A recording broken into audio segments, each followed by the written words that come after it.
Anarchy is just the removal of hierarchy. You have a system free of hierarchy and you have anarchy, which is not chaos. So what you're trying to do is you need to establish a different model, not the constructive model, but the substantive model. You want to remove the contracts and replace it with bonds. You want to remove status and establish the living soul. So, inherent power, not rights. It's about changing how you perceive the system you've got and the system you want. Understand the system you want, for a start. You've got to understand the alternative to the shitty system we've got. Because if you don't understand the alternative, you can't implement it. Do we have anarchy now? Can we have anarchy now? Do we have anarchy now? Well, we have chaos and misery, but not anarchy. We have hierarchy, so we don't have anarchy. Is a psychopath born psychopath? Yeah. A nurtured psychopath? So No, are other psychopaths aware that others in their elite are psychopaths? They can identify each other. I mean, it's been documented. They innately can recognise another psychopath. And plus, what they do is they test each other through rituals. That's why they have such perverse. The elite have such perverse rituals. You know, like homosexual activity and murders and various other things that they do. It's about identifying a psychopath, making sure they certainly are a psychopath before they trust them. It's basically, if you consider evolution, predator and prey, the ultimate evolution is for the predator to be identical to the prey. That's the ultimate evolution. That's what you've got here. You've got the ultimate evolved creature, which is man, and you've the ultimate predator, which is man, but not man. So you've got the soul and the unsouled, the dichotomy of the two. Everything's in dichotomy. So they should make up one in a thousand, but they carefully watch their bloodlines, and it's estimated that it could be as high as 3 to 4% of the population, which is an enormous number of psychopaths. And it's very dangerous because they're non-productive. They don't create anything. They have no imaginative ability. They have also the reason that they can't function like we do with empathy is because they have no ability to put themselves in the future, put themselves in another person's shoes. They can't do it, and this is a part of imagination. What a soul is an imaginative force, a consciousness. You are imagination, they're not. So creativity, invention is from us. So they need us more than we don't need them at all. So it's about recognising the predator. And the only conspiracy that matters is the psychopaths and the rest of us. That's the only conspiracy that anybody should be interested in. So ultimately, mankind's got to make a decision. Well, living souls, not mankind. Living souls have got to decide whether they want the soulless to be involved in their community. And that's a choice, as you can identify. The point I'm making is that ultimately the decision has got to be that we can't have psychopaths. So, again, what we do is well, you can separate it out. I suspect it's been done in the past because you've got a real concentration of psychopaths from Georgia, which they're now called Jews. There's enormous numbers of psychopaths in the Jewish community, and they also watch bloodlines. Any group that watches bloodlines is really identifying itself as psychopaths. Because if they interbreed with a non-psychopath, they're not guaranteed to get a psychopath. And this is a problem for them. So they are parasitic? Yeah, parasitic ultimately. They have to be, because they have no imaginative ability. So they're like vampires? Yeah, you could equal them to a vampire. Yeah, you're distracted, you're overly entertained. Well, it's bread and circus. That's one of the tricks. I mean, they've done it since the Roman times. Bread and circus. Yeah. You give them plenty of food and entertainment, and then you can do anything you want to the morons. Yeah. And because they treat us like cattle, the psychopaths, they know that if you give them bread and circus, 99% of them will just act like sheep. Sometimes it's aggressive. People can be aggressive. If you're confronting them with evidence that creates dissonance in their mind, that refutes their firmly held belief that this lie, they've got this lie really deeply. They've invested in this lie. It threatens their world. It threatens their entire world, yeah. Yeah. You've got to do it very gently. Yeah. A cricket bat or a baseball bat, yeah. I'm not following. I'm talking about the Azakazi Jews from Georgia.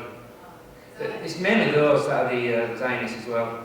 The other ones, the original, if you like, they're only a small fraction, maybe a few percent of the Jewish population. They're not the ones that are the problem. The ones that are the problem are the Georgian Jews, which were there must have been something concentrating that population at some point in history into Georgia, and there's been a real problem ever since. It's always the same game, which is to make people stop acting. So they want you to be inactive. That's why you get all these different reinventions. I mean, if you go back 100 years, the Vatican reinvented born again Pentecostal evangelists. So they created a religion, a new religion, Pentecostal evangelists, and all people who were dissatisfied with that nonsense jumped into this nonsense. Because it's always attractive to a certain type of person. The type of person that could be a problem for their power. So then about 50 years ago, they invented the Masons invented the New Age movement, where you get this calm nonsense and all these other nonsenses that people believe in. So again, it's inaction. Calm is a form of inaction, like prayer. Prayer would work. Neither does calm. So they well, don't worry about it. Just pray. It'll all be good. This is religion. So then they say, no, don't worry about it. Calm will get it. You don't have to worry about it. Psychopath can do that. It's good. And then calm will get it later. That's how they work. So they constantly rebrand, recreate to make people inactive, to stop people from doing anything. So there's, we've sorted it out, don't worry about it, it's all good now. That's the media does the same thing. The politicians do the same thing. Nothing changes, but they give a perception of change. People generally seem to not be able to organise themselves very well. That's because they're still, like I said in the talk, people are based in the child. The mind is, they're looking for a leader, they're looking for an authority figure, they're looking for a father figure. They're still babies. You have to do it yourself. How would I recognise a psychopath? They're very good at imitating emotion, apparently. But they must be very common if it's true that there's up to 4% of the population are psychopaths. It must be all the time. But they're very tricky to identify. A lot of them are very charismatic, like Obama. I mean, he's a clinical psychopath, without any doubt at all, but they're very personable. They naturally are. Because the predators, I mean, they have to attract the prey. So it's like the lure. But yeah, if someone's really charismatic, yeah. See, I'm not charismatic at all. See, the bigger the example, the more people will copy it. So eventually, it'll be self-evident. Their system is crap, you don't need it, and you can create a substantive system without any fictions at all. A fiction is a lie. Yeah. That's what the psychological system is based on. Lie upon lie. That's what they want you to believe. They want you to believe every lie they come up with. Life sense. Yeah. License, yeah. Well, it's like areas of study. Physics, full of lies. I mean, they had the Zionist Einstein. Everything is ever a lie. They plagiarised lies. I mean, they haven't changed their understanding of physics since Einstein, because they based it on lies. They never will. They'll never get anywhere with physics. They never advance. It was shooing along until Einstein. People were discovering and creating and finding things out all the time. Then Einstein, no. Since 1930, bugger all, apart from string theory, which is just a guess. I mean, they had the Jesuits came up with the Big Bang theory, utter rubbish. So they build upon these utter lies that are disproved constantly, and have to invent other lies to cover the lies of the lies. It's like, you need 96% more matter to have Big Bang. I know, we'll have black holes. I know, we'll have dark energy. I know, we'll have invisible shit, that you can't detect at all. It's just bullshit. And people swallow it. People accept these lies, and this is the problem. See, evidence? No evidence, no. Well, we can't detect them. They're black. It's dark. Such a shit. They do it all the time. Like the distance of stars.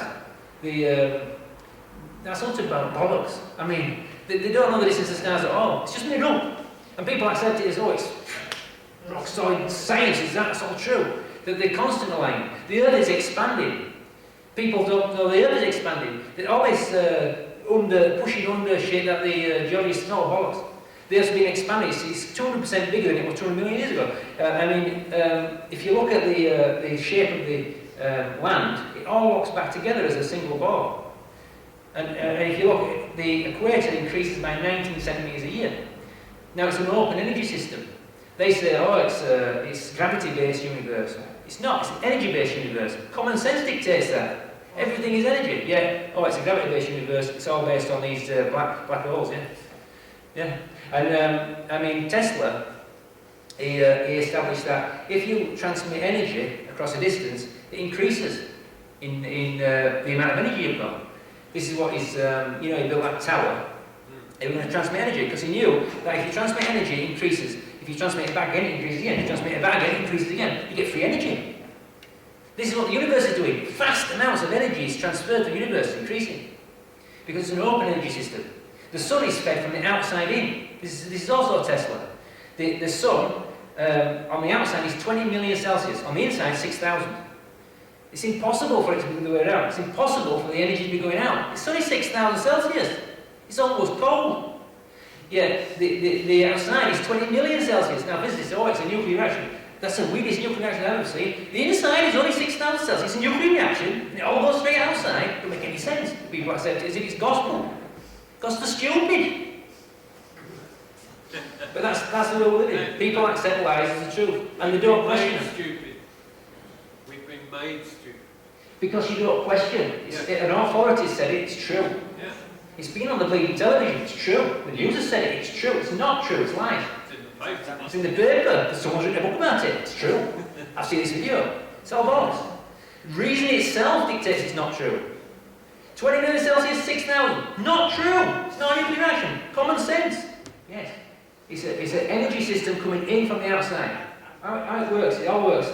What people should study is not the little tiny shitty things, but the principles. The principles of physics. The principles are very simple. For example, asymmetry. Like, for example, if you've got blackness and you create light, it'll return to blackness. Blackness won't become light all of a sudden. Or sound. If you have a big sound, it'll return to silence. Silence will all of a sudden become sound. Or return to sound. It only works one way around. Everything's asymmetry. So there's all these really simple logical rules. That's what they should teach at school. The simple underpinning logic of the universe as physics. Not, oh, this equation, that. It's because people will just go, what are you talking about? Because the other thing that Einstein did was, before Einstein, it was quaternion mathematics.